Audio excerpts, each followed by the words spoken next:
Hi guys, good evening. So ngayon magluluto tayo ng menudo. So unang gagawin natin is igisa muna natin yung patatas at carrots na gagamitin mamaya sa menudo. At pagkatapos natin igisa yan, ay iset aside muna natin. Pero yung patatas at carrots is wag nyo i-overcook sa pan ha.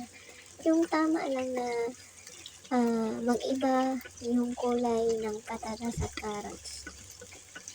Yung para lumabas lang yung natural na lasa niya. So, ayan. So, stir, just flip it for a while para maging pantay siya. And then, iset aside na. So, tulad ng ginawa ko dyan.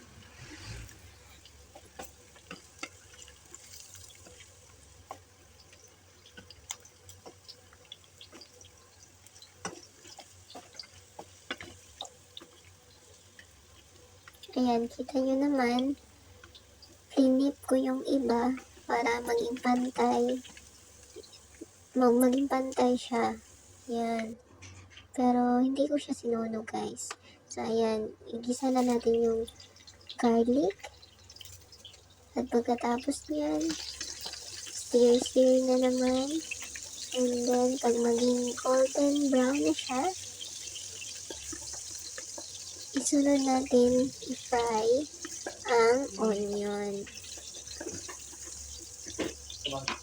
Ayan, naging golden brown na siya, guys. So, ayan. Kaya, nilagay na natin yung onion. And then, yan. Gisa-gisa. So, ayan.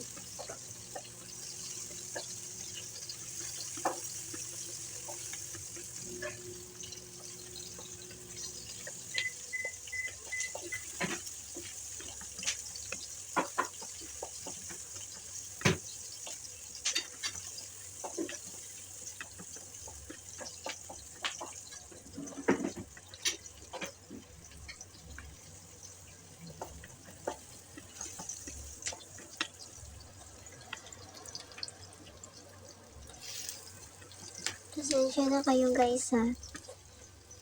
Medyo pagod ang person ngayon. Klaro naman siguro sa boses ko.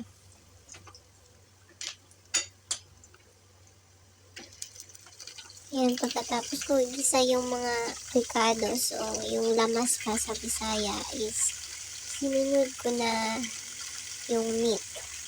Pork belly pala yung ginamit ko dito na meat para sa ating menudo. So, ayan.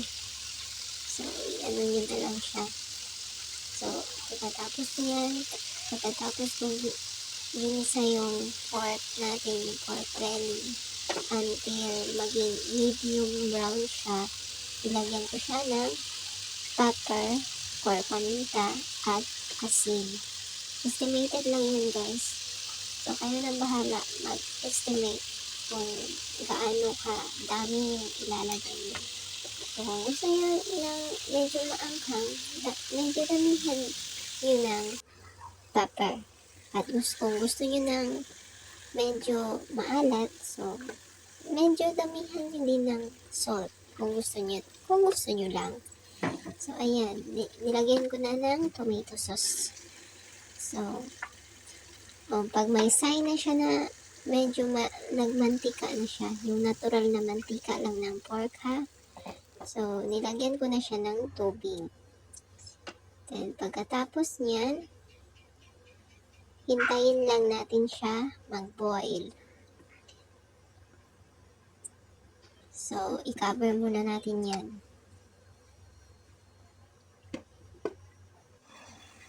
Then, it already boils. So, ayan. Kaya nilagay ko na yung atay. So, yung ginamit pala natin na atay dito is atay ng baboy. Dahil yung ginamit natin na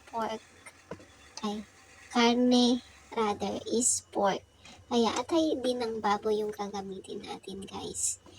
Pero kung gusto nyo nang magminudo ng manok, so atay din ng manok yung gamitin nyo para para ano siya ba? Para, ayun, alam niyo na yun, yung ibig ko sabihin. Ayan, pagkatapos ng atay, after 2 minutes, nilagay ko na yung hotdog. And then, after 2 minutes again, naluto na yung hotdog, nilagyan ko ng green peas. Yan yung panghuli nating ingredients, guys. So, ayan. Malapit na maluto, guys. So, ito na ang finale. Ayan. Nakakatakam, guys. So, try nyo na rin. Ayan. Menudo in the house.